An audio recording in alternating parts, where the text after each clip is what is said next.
Hello and thank you for joining the first edition of Journalist Hangout this week. I'm Ayodele Uzubaku. Today on the program, Nigeria police personnel protest in Kaduna over non-payment of salaries. And later on the program, Baru says no law mandates him to discuss contracts with Kachuku.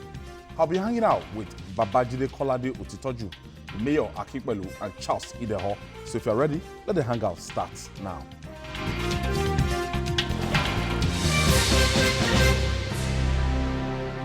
Glad to have you join us. Nigerians should have many reasons to be worried. They should be worried not only because of the myriads of mind-boggling issues threatening their collective existence, but because of a cancer that once allowed to fester might be difficult to heal. Even when policemen get their salaries as when due, they hold an unraveled record of being the greatest extortionist in the country. Perhaps the worst thing any Nigerian should dread is to imagine that the police are starved of their salaries when their officers still carry their guns. This dreaded imagination is already playing out in Nigeria today, and this is why Nigerians should really be worried. Policemen in 8 states are broke. They are angry. They are being owed 2 months' salaries, but it seems they could not stomach their displeasure anymore. Earlier today, some of them staged a peaceful protest in Kaduna. How did Nigeria get to this stage? Can we afford to owe our policemen? Why starve a man you gave a gun? Babajide, our news, 4 p.m. news, as usual. The spokesman for the Nigerian police came out and he said there was no protest in Kaduna, that he has collected his salary. It was on the 4 p.m. news. But we know that he works in the police headquarters, and so if he collects his salary, maybe he has not gone down to ascertain. Maybe what is really delaying, is it as a result of federal government's inability to meet its financial obligation that has gotten to police not being paid for 2 months? No, if the statement of the Commissioner of Police in the state is to be believed, then the fault is actually from the Federal Minister of Finance. You know, the Minister of Finance came up with a payroll system. You know, it was instituted during the Jonathan regime to ensure that there is no strand of corruption in the system, to ensure that only people who deserve to be paid salaries get paid. To eliminate ghost workers. Yes, that system has enabled them to routinely eliminate ghost workers from the system. So they are saying that, the police commissioner is saying that that is the reason this has happened. I heard the police spokesman say that some people, there were some irregularities, some people were paid, some were not paid. So you can't say some people were paid and some were not paid and still come out and tell us that there was no protest, and still come and tell us that everyone got paid, or that the police is not owing anyone. No, you can't say that. Because in one breath you said there were some irregularities, some got paid, some were not fully paid. That is enough basis for people to protest. If there is any agency of government, any security agency that must be paid Pronto. as and when due, it has to be the police. Because you can't give a gun to a starving man. You are going to encourage him to be corrupt. You are going to encourage him to be lawless. Already you are paying him regularly, he's corrupt. Merciless on people that he encounters on a daily basis. Even if you pay the Nigerian regularly, the greed in many of our people will ensure that they still look for money through unwholesome means. Now you are talking about people not being paid. So you provided enough basis for people to go out there and be harassing motorists for money.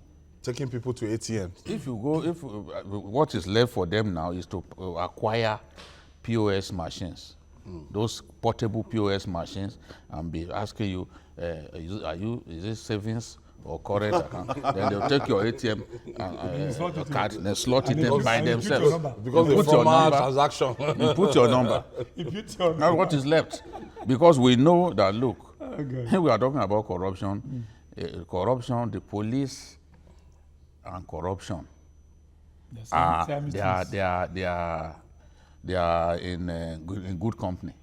According to police the and corruption National and Bureau of Statistics. They feature routinely in sentences crafted in our nation.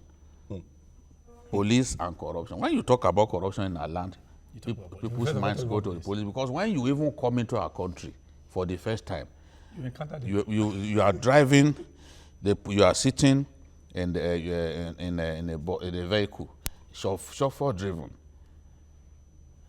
The first checkpoint that you encounter, you are likely to encounter extortionists wearing police uniform. So corruption and the police are in good company. Charles, what do you have to say? Because it's so funny. It's corruption. It sounds funny, but it's not funny if you ask me, because we need to be very, very careful, as we have all agreed here, that you don't give a man who is hungry a gun. You have done is that officially you have empowered him to be lawless.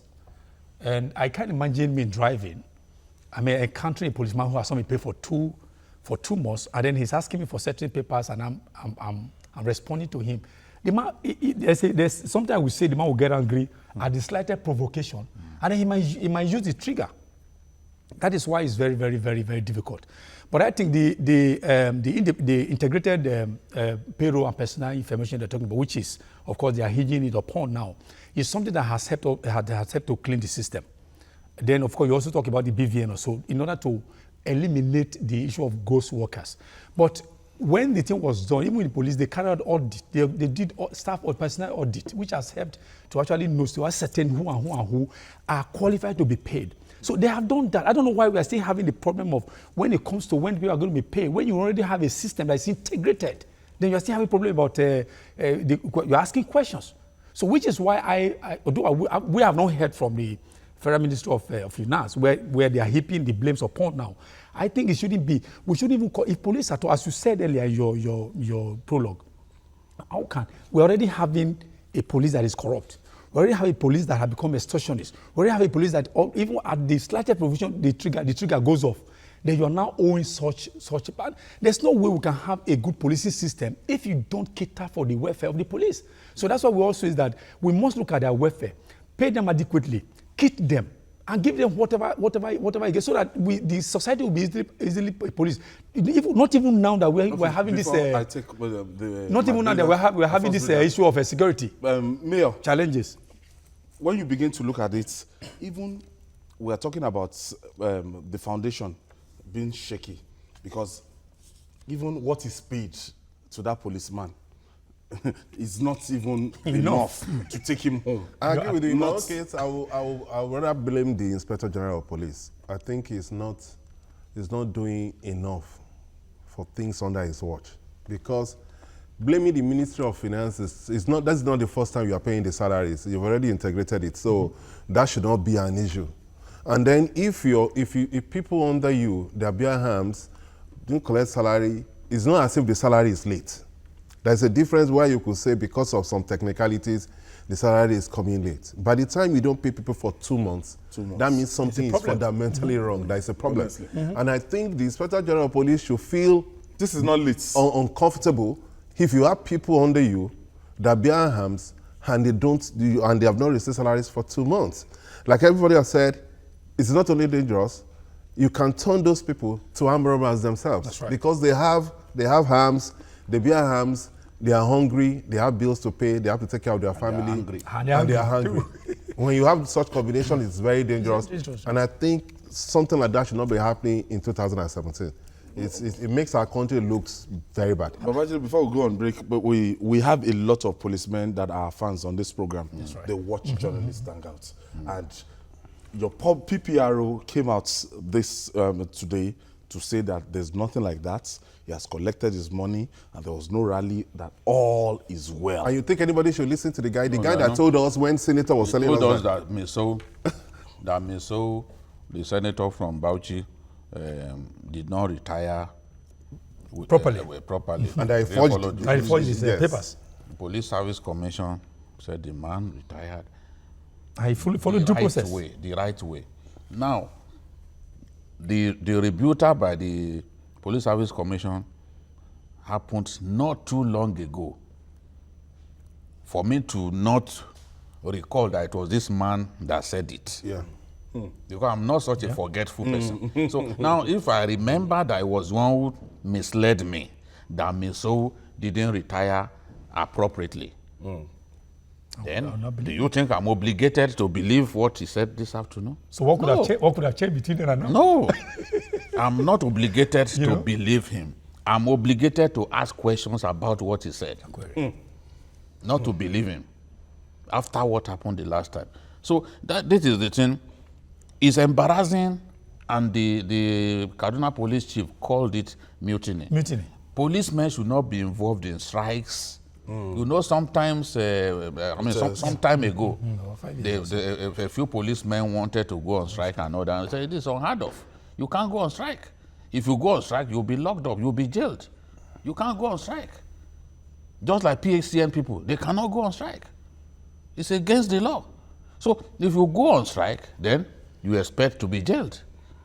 So just like soldiers too saying they are going on strike. That one is what we call mutiny. Yes. That's the grandfather. I remember in You can't 2000. even register your displeasure in any way. I remember in 2014, some wives of soldiers in Maiduguri, because Yes, I remember that story. Because soldiers cannot protest on their own. Their wives now went to Memalari barracks protesting that they should not draft their husband to the theater of war and all that, because they didn't give them weapons, they don't want to be widowed and all that. But your husband signed up His freedom. to fight. And I said, look, once somebody agrees to enlist in the armed forces, he knows that death can come at any time. Death will not always come with you sleeping on your bed. Death can come to you at any time. So if you are a wife, you've been used to, if you are an housewife, you've been used to the army of those days, who did not see any reason to fight, except occasionally when they draft them to ECOMOG. They became political soldiers, becoming military administrators, becoming military governors and all that. And then suddenly things have changed. The avenue to become a political soldier has been blocked. Now, the reality. As a soldier, you must fight. Professional. You must fight. You must defend the integrity of our nation against the aggressor. The Shekhaus of this world, the former perfume seller. Then you should be ready for whatever happens. This is making It was a merchant. No, it's just someone, he was selling perfumes. He was selling local perfumes. And then suddenly he became a terrorist. You know? From where to where? Charles, Yes. Now, when you want to look at, in terms of welfare, the Nigerian society has not been too fair. To the police. Police. Yes, especially. I doubt if let's say a sergeant can boast of a salary of 150,000. Oh, no. I have, no. Somebody just brought out something. I have a breakdown. A police constable is on 22,000 naira, rising to 27,000. If he even gets it to deeply, based on length of service. Constable. Based on length of service and accommodation 22. plan. A sergeant is on 30,000 naira after deduction of tax, accommodation allowance and others. An inspector is on 50,000 naira. I remember that. Now, an inspector. Now, an ASP earns a little over 80,000 after deductions. You know? But in South Africa, the average policeman is on 142,900 rand per annum. In UK, the average policeman is on 23,000 pounds per annum. rising Rising each year based on, added experience and all that. So, if you are a policeman, because policemen also have capacity to procreate, I give it to them. If you are a policeman, Symptoms of you have 3 Yes, wives. now, because Some of them have 3 wives. Yes, of course. Now 3 wives and several, Several wives, several kids. children. Now, how do you? It will take black magic for you to be able to cater for your family, cater for your wives on 22,000 on 22,000, or even if on 50,000, 50,000, or even even with on your 80,000 if you are an ASP. Okay, So how do you survive? Let me quickly go on this breather. For this breather, when we come back, we'll still discuss more. We are not done with this at all. So it's still Journalist Hangout. Just stay with us. We'll be right back.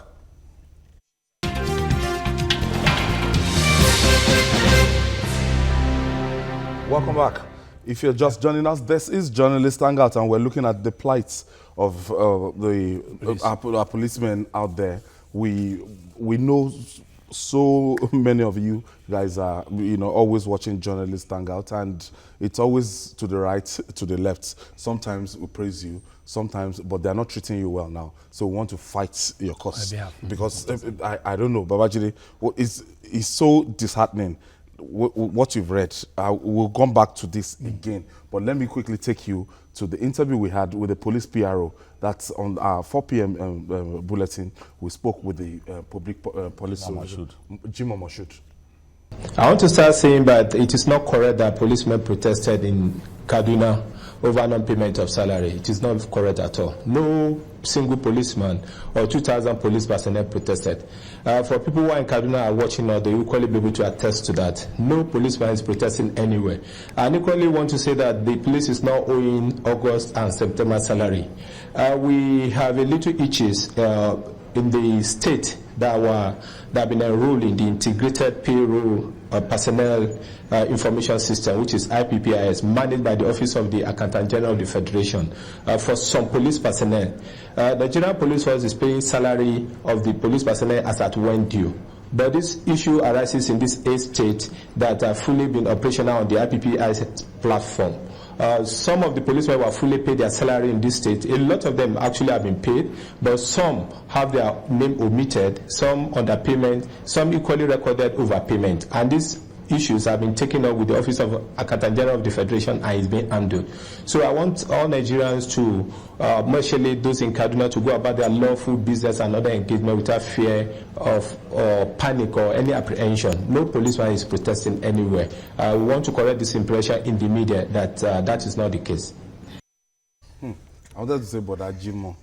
But but we have independent sources now. Now, apart from our sources, oh God, if you analyze what he has said now, he has acknowledged what some say that about 8 states have been owned because of yes, omitted. He said the problem is limited to those states that were enrolled in the IPPS.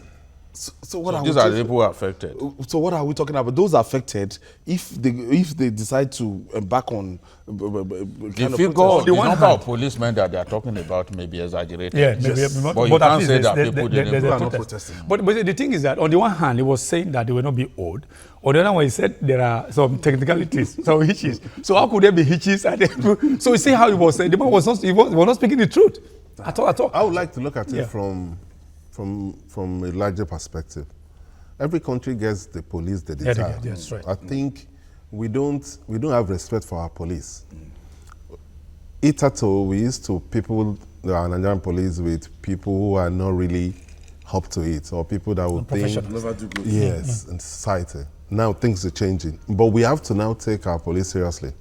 The issue of welfare. If you go to a typical police barrack, you'll be amazed how we can allow people whose duty is to protect us to live in such an environment.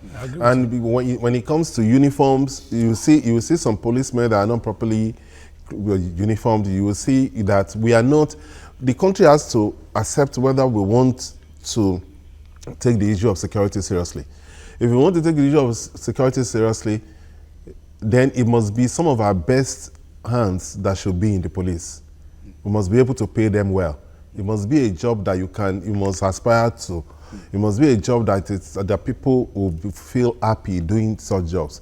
But now we just put them there. Even they don't have enough arms to fight crime. Let me quickly take, Abubakar is calling us from Kano State. Oh, I think we lost Abu.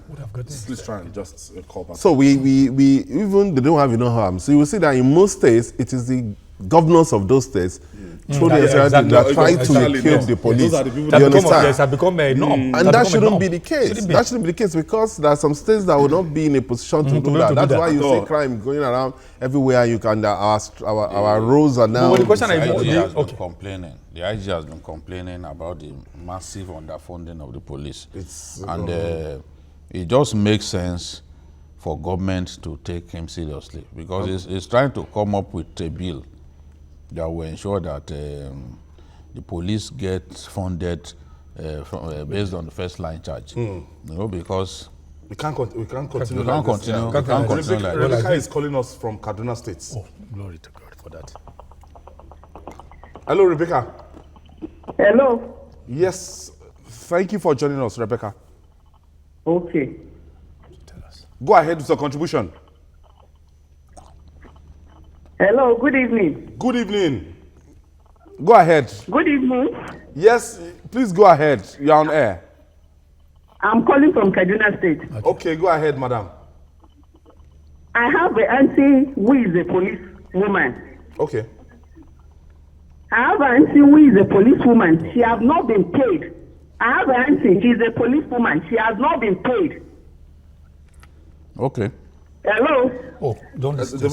Keep talking. Keep talking. Don't stop. Just keep talking. Don't stop. She listens to herself. Because of the delay. Okay. Jide, I don't want us to take our eyes away from the ball. But this thing you just read here, I want Nigerians so that we know how bad the situation, because an assistant superintendent of police 80,000. 80,000. Now you are talking that's about the beginning of the senior police. You are talking about somebody, maybe a graduate, possibly a master's degree. Yes, that's right. So, hello, I still have Rebecca on the line. Please keep talking, Rebecca.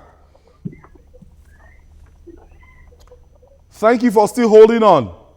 Okay, sir. Please continue talking. No. My auntie have not been paid for the past, last month. And for the past how many months, her salary has been cut. And her salary has been cut in Kaduna State. So for the past 2 months, she has not been paid. So what that commissioner is saying, or what, I don't even know his name. He's just lying. He's lying. Thank you. Thank you. At least that's why we have to throw it open that, look, Nigerians, they know. And even though they pay them, because I never knew that it's this bad, that a kid of police would go home with some 30,000 naira a month. That's not even enough. They buy shoes. They buy shoes for themselves. Their shoes, the food, they their don't kit them officially. They buy by themselves. When policemen are transferred, they don't pay them transfer allowances. When you get to, I have friends who are DPOs who got transferred. One was transferred from Kogi State to Ogun State. No transfer allowance. This is what breeds corruption, because these people must survive. And even two homes. Even the imprest, if you are told the imprest of a police commissioner, you'll be ashamed. If we say it here, people will not believe. The imprest of a police commissioner. If we say it here, Nigerians, in fact, some Nigerians will burst into tears.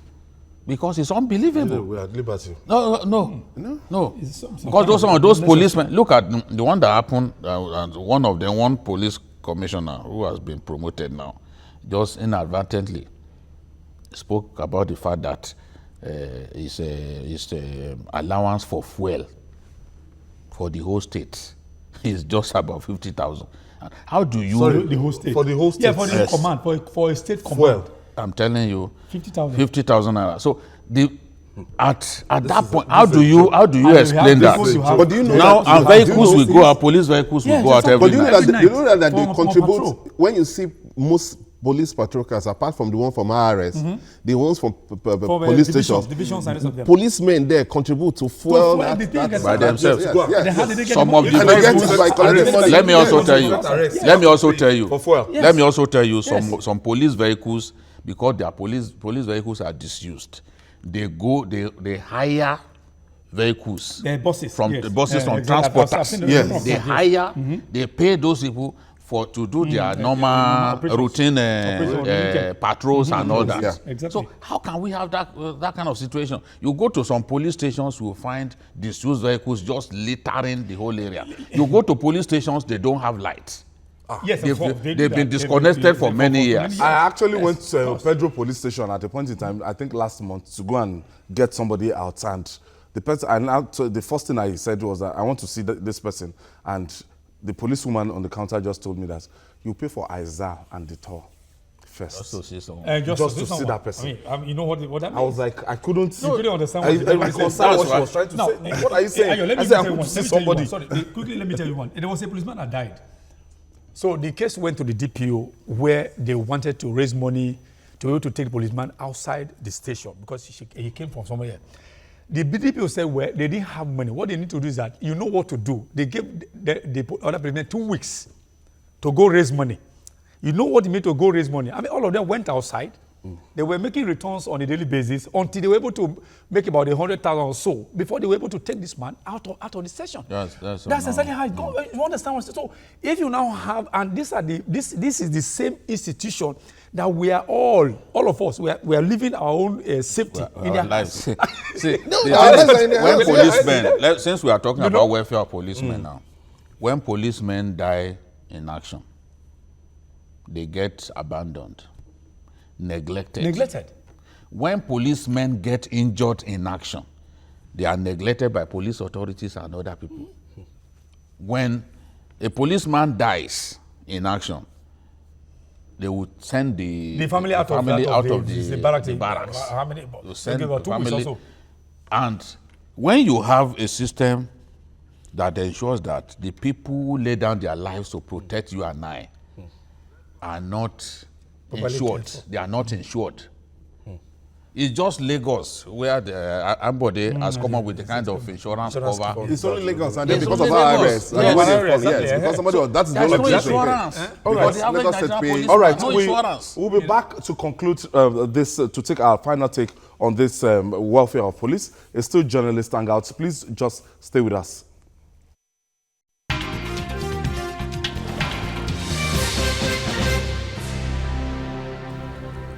Oh, if you're just joining us, this is Journalist Hangout, and we're reaching you live from Television Continental here in our headquarters in Lagos, Nigeria, and we're looking at the welfare of the men of the Nigerian police force. And then Judy just did a recap about a constable collecting 29,000 and 22,000, 22,000 and ASP 27 and ASP, Yeah. Assistant Superintendent of Police collecting 80,000 naira.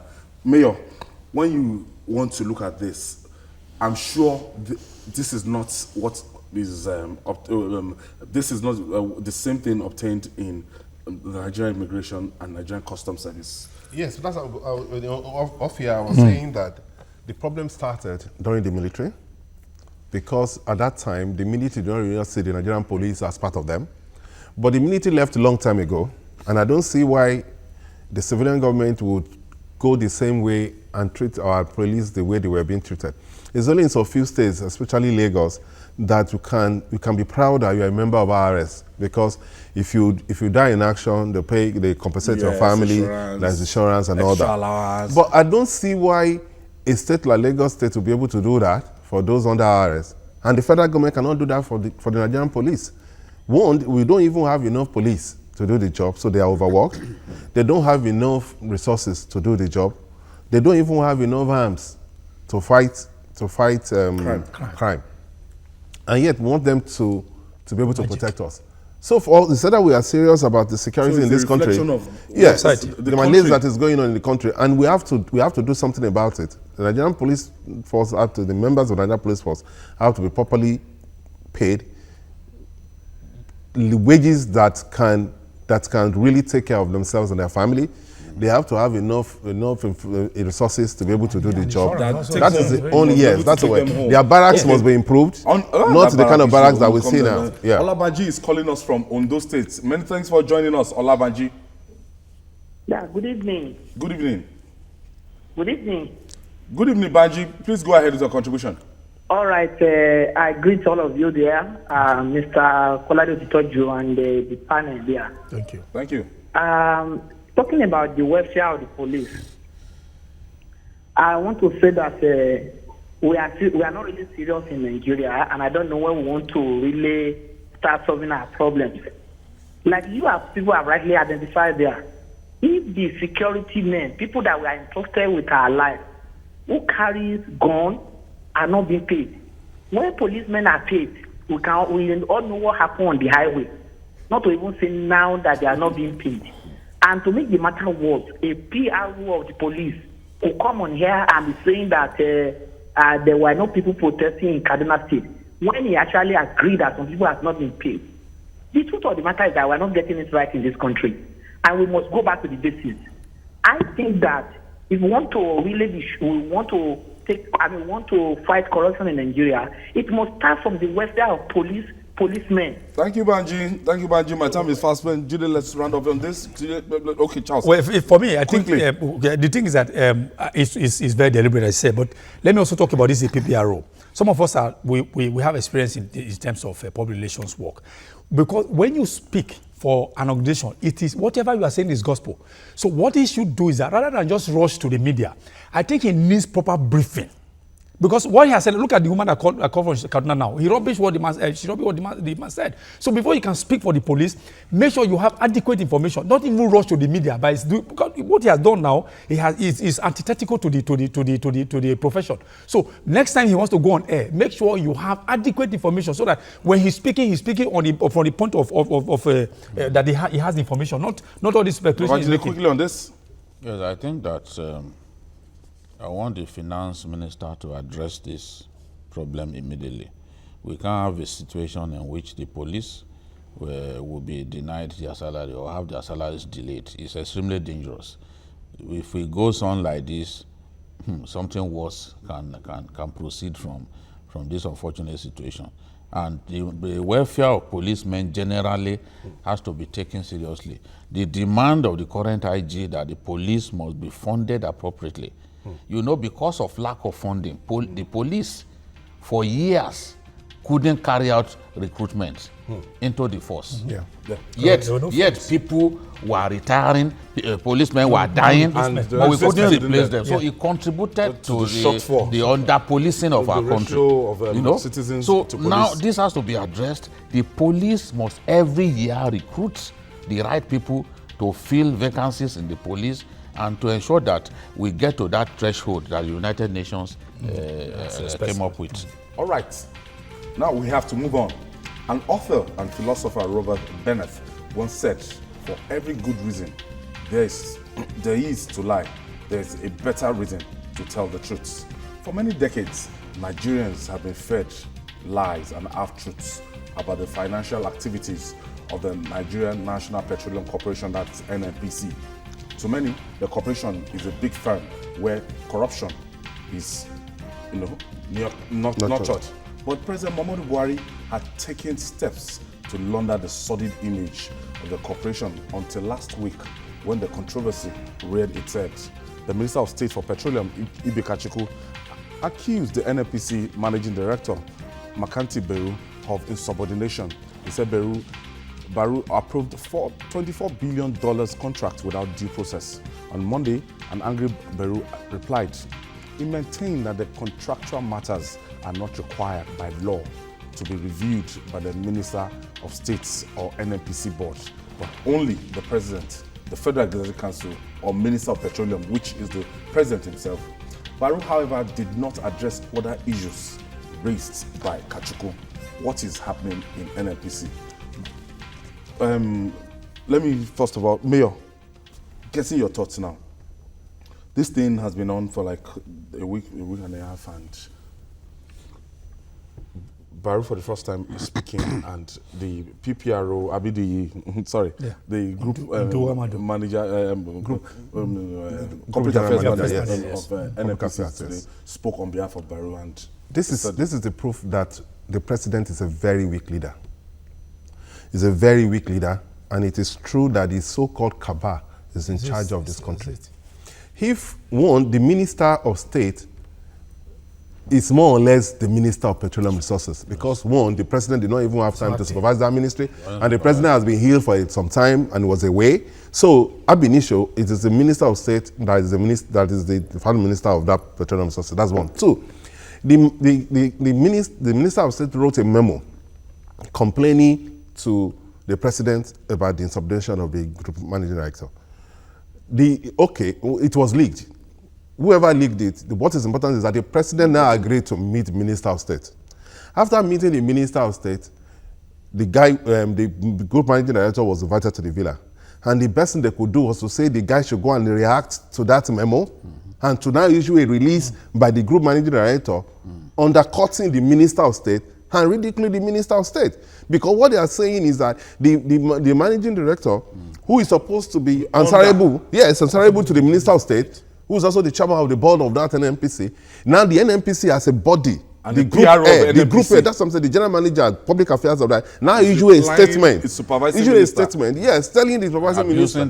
Yes, telling the supervising minister that it's not in our place to tell you about things, and that it is just the minister who happens now to be the president of the Federal Executive Council, which is nonsense.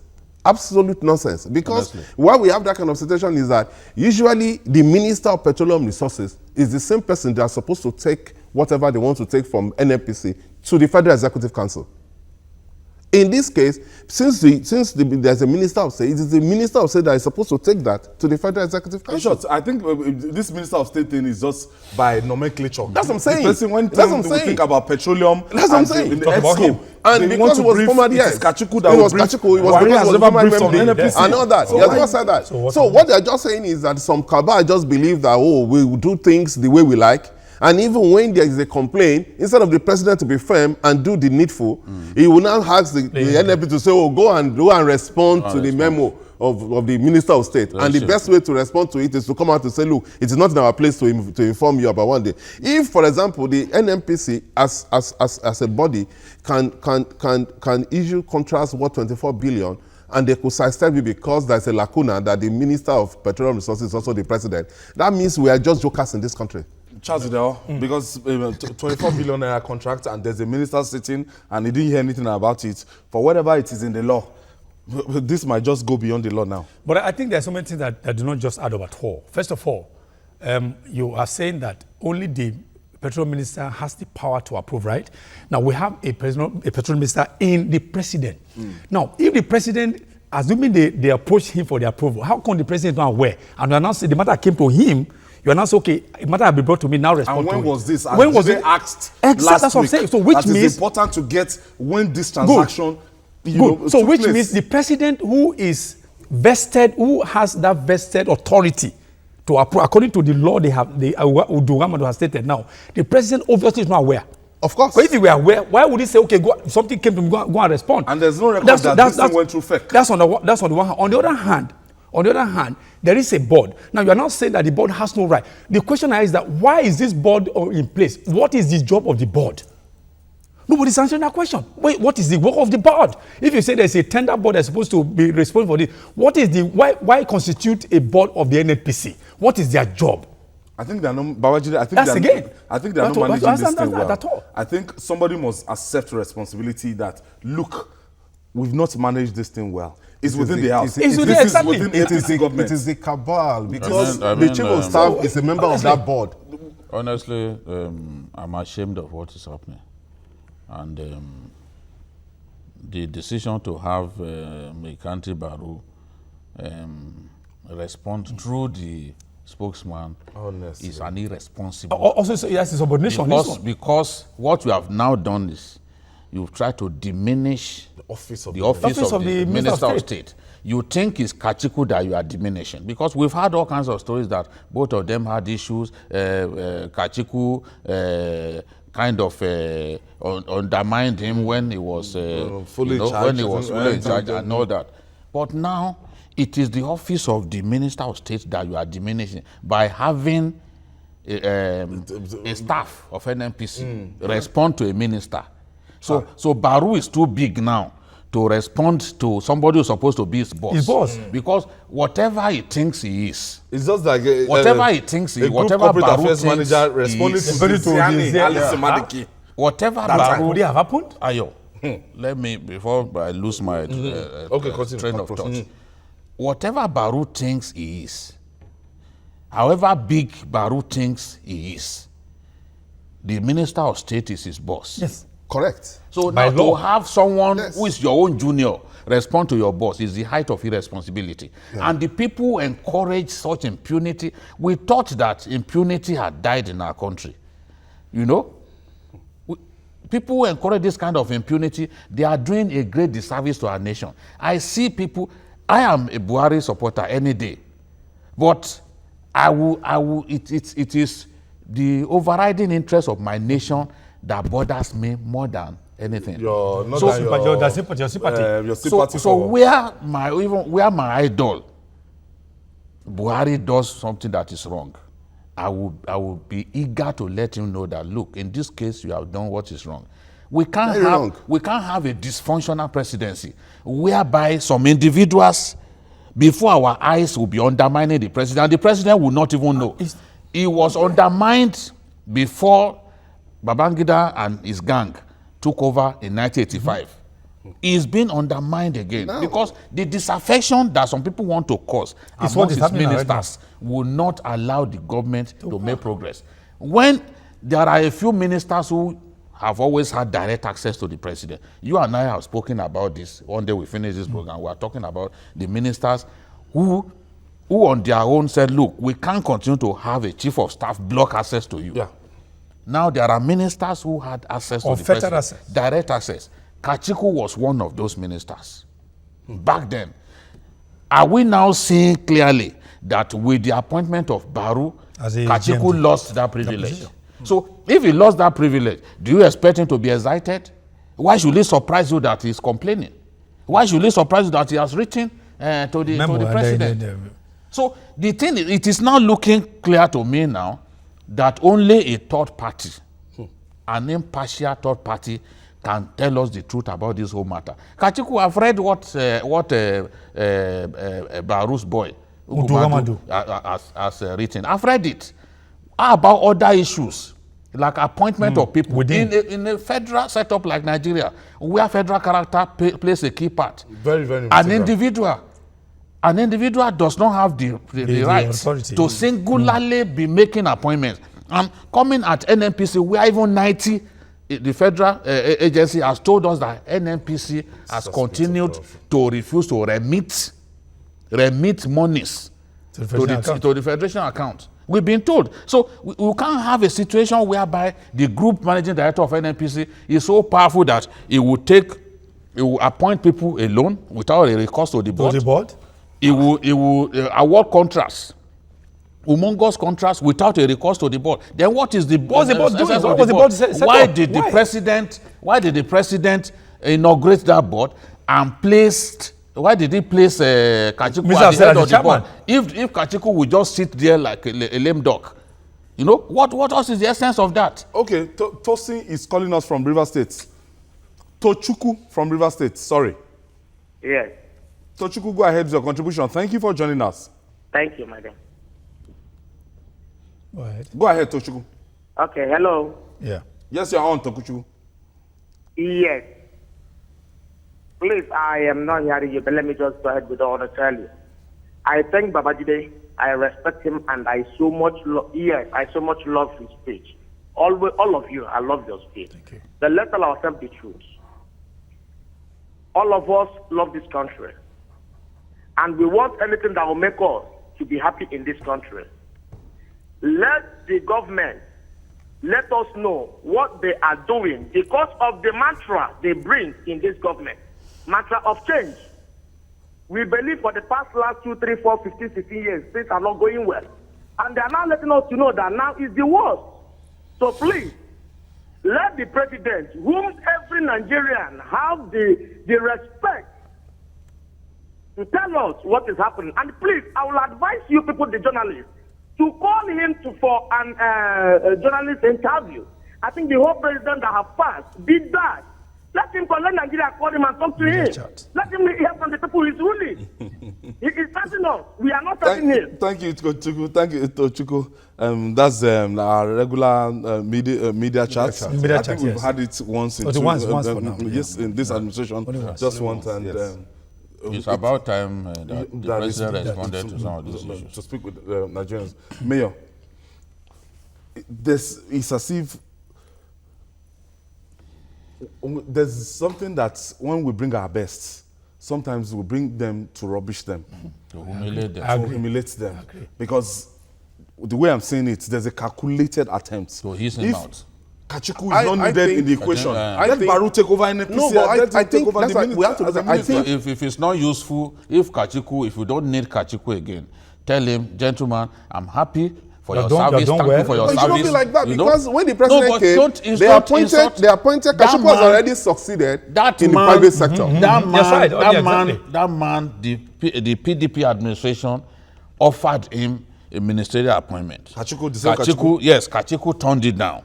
Yeah. That was why Jonathan and co were boasting that, look, we discovered him. We had offered him a job before. But he didn't think that was the administration. Because he was an executive director in Mobile. He didn't ExxonMobil. He didn't think that was an administration that he should serve. He has come to serve this administration.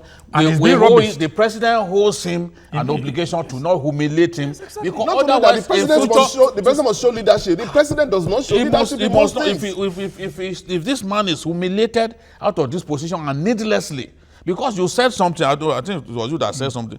If the president was not around as the minister of petroleum, yes, it follows that is the minister of state that's in charge. That's what I'm saying. They know that. Go and they know that. And I'm very sure that these things happened when the president was not around. Yet you did not allow him to exercise that function. But now he's here. Because even my problem is that we are saying that when these transactions happen, yet they didn't allow him to exercise. But you know my problem. My problem is like a follow up to what you said. How can somebody who is the group managing director of NNPC, sit down and decide those who should get appointments?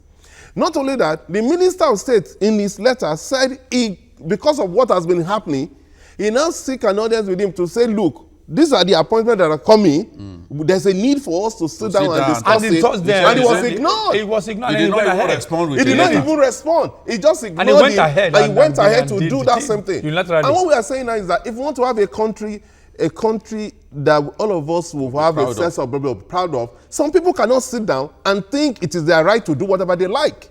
This same NPC we are talking about, 90% of the oil that they exploit is not even from where Baru is from.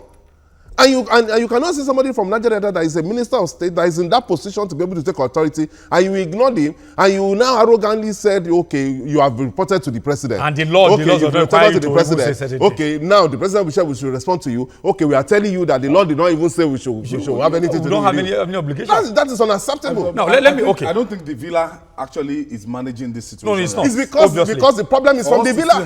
Obviously. But for us to still have this,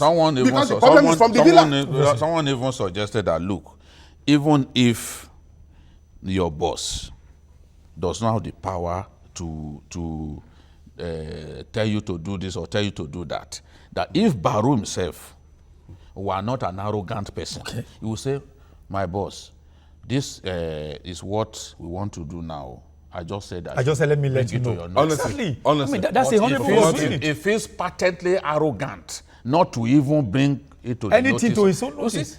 That's how to avoid friction. And I've said it. No, that they used the to president. do that. If you remember the managing director that was sacked by Desani, the same thing happened. Yes, the same thing. Desani accused the man that kept 9 million somewhere. 9 million that's somewhere. Desani accused him of insubordination and went to the president to say this guy should be removed. That's the same thing. These people will just sit down there and think they can do what they like. The thing is, it was the same way that the NIH man said, oh, it's the president that appointed me. So I'm not answerable to you. So this kind of rubbish, we should stop. Okay, I mean, there's a structure. I have Moses from Benue State. Let me quickly take this caller. Thank you for joining us, Moses. Yeah, good evening, everybody. Good evening, Moses. Hello? Moses, go ahead with your contribution. Can you hear me? Yes, I can hear you perfectly. First of all, I would like to say 25 billion US dollars is actually not a small money. Because the Nigerian budget is pegged at 10 trillion naira. So if someone could honestly embezzle the fund of 9 trillion naira. That is no small money for Buhari. Okay, thank you, Moses. Thank you. Yesterday, it actually occurred to me yesterday that today, if we discuss this program, we are going to enlighten Nigerians. So many Nigerians money has been stolen. No money has been embezzled. No. So let Nigeria. It's because of people like Wike, the governor, who is out. Wike is out to just mislead the people. Which is irresponsible. Of him. The governor came out to say, they should find our missing money. Which missing money? Money is not missing. The money is not missing. It is irregularity. Irregularity. Let me raise a query. Let me raise a query here. But you see, what I also want to look at, Ejire, is that question is, why is the petroleum ministry so important that any president that is coming will always be the minister? No, why would not the minister. Okay, well, why wouldn't the president take up the minister of agriculture? Yaradua was not the minister. Okay, why wouldn't the president? I'm saying it because you know why? For President Buhari, yes, I think it's because of the rots in that system. That's why he feels that. But have we fought the rot? Have we fought the rot now? The issue even have we fought the rot? He cannot manage. He can manage it. Just as Falana suggested, that's what I'm saying. He should appoint a minister. He can't do the work. That's what I'm saying. What's even wrong with this Kachiku doing the substantive work? Exactly. So that's another. But that's also the politics. That's also the politics. Matter. It's also the politics. Before the appointment minister, if the president doesn't trust him in substantive capacity, if the president doesn't trust him in substantive capacity, then he should appoint someone that he trusts. Because the president cannot play that role. He can't. It's so very obvious. It's very obvious. It's impracticable for him to play that role. So let him appoint someone that because what it takes is very heavy, and we need somebody who is very agile to do that. You don't have the time. You don't have the. Question now, Mayor. How can the presidency manage this situation?